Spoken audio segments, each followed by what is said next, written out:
Aling Susan, naputol na po yung video eh. Alam mo ba kung saang mall yan?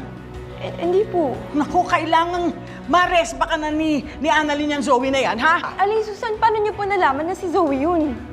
Eh, si Zoe ang kasama niya ngayon eh. Niyaya siyang mag-shopping at ililibre pa raw siya. Kagagawa ni Zoe yan, sabi ko na nga ba eh. Sabi ko na may masamang balak yun eh. Pero Aling Susan, hindi po tayo sigurado na si Zoe yun. Bakit? Sino pa ba ang gagawa ng kahayupan na yan kay Annalyn kung di ang Zoe na yan? Kailangan malaman ito ni Lynette.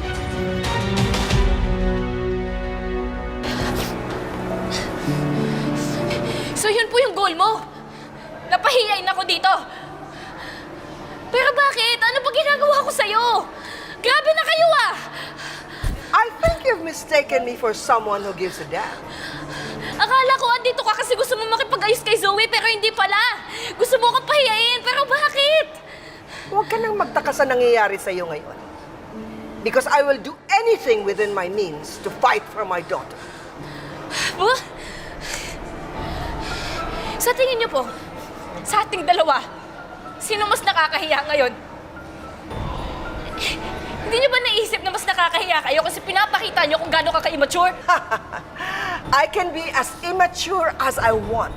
Do you really know why I'm doing this, aside from my entertainment? I am just returning a favor that your mother did to my daughter. A dirty deed for a dirty deed.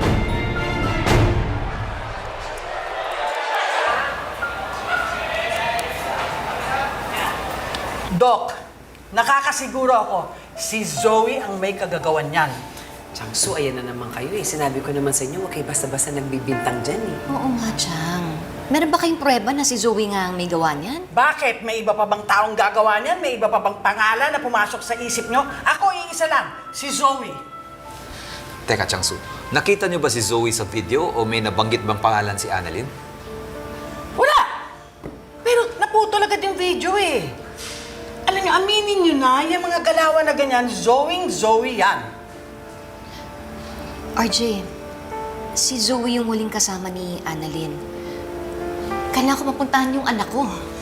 Samahan kita, Lynette. Eh, sama din ako. Chang, wag na ho. Kami na lang pong bahala ni RJ.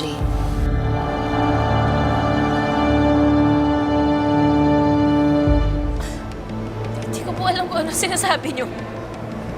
Ano? Maang-maangan? Patay mali siya? School of Acting? Sorry po pero hindi ko talaga alam kung ano sinasabi niyo. Well, then ask your witch mother. She embarrassed my daughter and made her a laughing stock. As if Lynette didn't make the life of my daughter miserable enough. Ma'am, kung alam niyo lang po, kung alam niyo lang kung ano mga ginawa ng anak niyo. Kung alam niyo lang kung gaano niya ginawa miserable yung buhay namin. Di ba nanay niya kayo? Dapat tinuturuan niyo siya. Pero sa bagay, ganyan po yung nanay niya, hindi ako magtatake. Well, unfortunately, I am not that kind of a mother. So deal with it.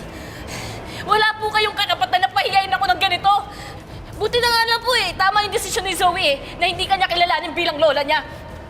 Kasi buong buhay niya, kasama niya yung nanay niya na basura yung ugali. Pero kayo, mas basura po pala yung ugali ninyo. Ah, ganon. Basura pala, ha? Tawan niyo po ako! Tawan niyo po ako! Tawan mo po ako! Dahilan kung bakit namatay si Moira!